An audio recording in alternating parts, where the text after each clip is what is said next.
Hello इन shalom everyone. आप जानते हैं कि परमेश्वर के वचन में ये बात लिखी है कि अंत के दिनों में परमेश्वर अपने रूह को हर एक के ऊपर उड़ेलेंगे। और परमेश्वर का वचन बताता है कि जवान लोग दर्शन देखेंगे और पुरनीय स्वप्न देखेंगे और परमेश्वर में भविष्यवाणियां करेंगे और प्रभु उन चीज़ों को उन पर रिवील करेंगे। आज इसका बहुत प्यारा एग्जाम्पल हमारे साथ मेरी one of my spiritual daughters Vatsala है। और परमेश्वर ने इन दिनों में, जबकि इंडिया और पाकिस्तान के बीच जो एस्केलेटेड टेंशन्स है, उसके दरमियान प्रभु ने बच्ची को प्रार्थना के समय में एक बड़ी प्रोफेटिक बात बताई और मैं चाहती हूँ कि आप ज़रूर सुने। वो इसलिए क्योंकि इससे आपका ईमान बहुत बढ़ने वाला है और जिन जिन बातों को प्रभु ने इस बच्ची पर जाहिर किया है वो वाकई सुनने वाली हैं। तो बेटा, एग्जैक्टली क्या हुआ जिस दिन आप अन्य भाषा में एकदम ही रूह में भरकर प्रार्थना करने लग गई? हाँ जी, praise the lord everyone.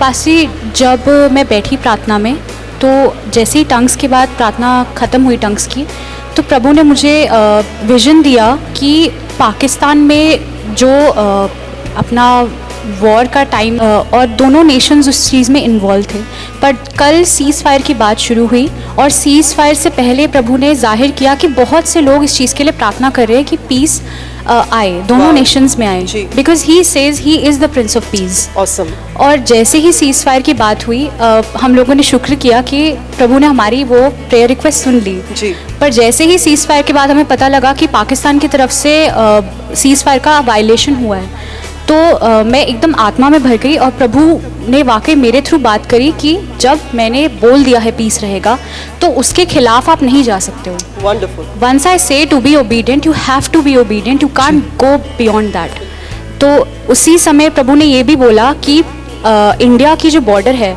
India secure रहेगा क्योंकि इंडिया ने ओबीडियंस में वो चीज़ को मानी है जो परमेश्वर ने जाहिर करी है, और पाकिस्तान की तरफ से वो चीज़ नहीं हुई और वायलेशन हुआ है।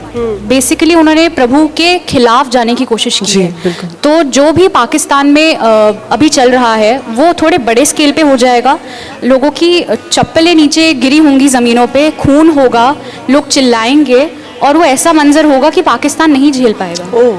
पर प्रभु ने ये भी बोला कि अगर वो चीज़ से वो उस चीज़ से मान जाते हैं, रिपेंट कर लेते हैं, उस वायलेशन को बंद करके सीज़ फायर को वाकई ही कर देते हैं, तो परमेश्वर की मर्सी उन पे बनी रहेगी। वाह। और प्रभु ने ये भी जाहिर किया कि जो बिलीवर्स हैं बैठे हुए हैं पाकिस्तान में, हमारे brothers and sisters in Christ, वो ऑलरेडी बहुत परसिक्यूशन झेल रहे हैं, पर प्रभु ने उनके विलाप को भी नृत्य में बदल दिया है।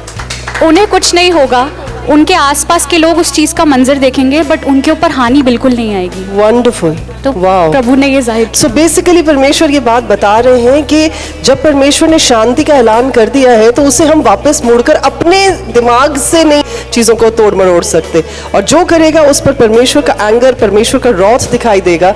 और प्रभु ने ये बात हमारी बच्ची को दिखाई क्योंकि मसीही लोग रो रो कर आंसुओं के साथ प्रार्थनाएं कर रहे हैं, चाहे सरहद के इस पार है चाहे उस पार है, परमेश्वर का प्रोटेक्शन वाला हाथ उनके ऊपर है।